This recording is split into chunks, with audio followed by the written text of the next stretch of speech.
అందరికీ వందనాలండి. Praise lord.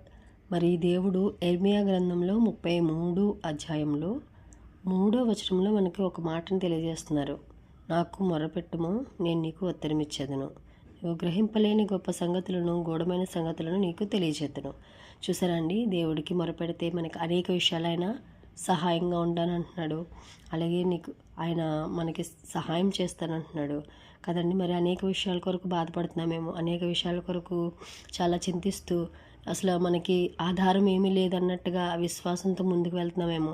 ఒక్కసారి దేవుని వాక్యాన్ని గుర్తు చేసుకొని మరి బైబిల్ చదివినట్లయితే దేవుడు మన బైబిల్ గ్రంథంలో నుండి మనకి సమాధానాన్ని దయచేస్తాడు.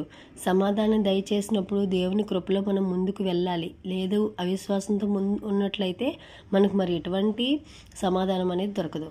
మనకి దేవుడు ఉన్నాడు కాబట్టి మన దేవుడి మీద ప్రతిదీ ప్రయాసపడి భారం మోచిన సమస్త జనులారా నా యొద్దకు రండి, నేను మీకు విశ్రాంతిని కలుగజేస్తానన్న దేవుడు నమ్మదగినవాడు.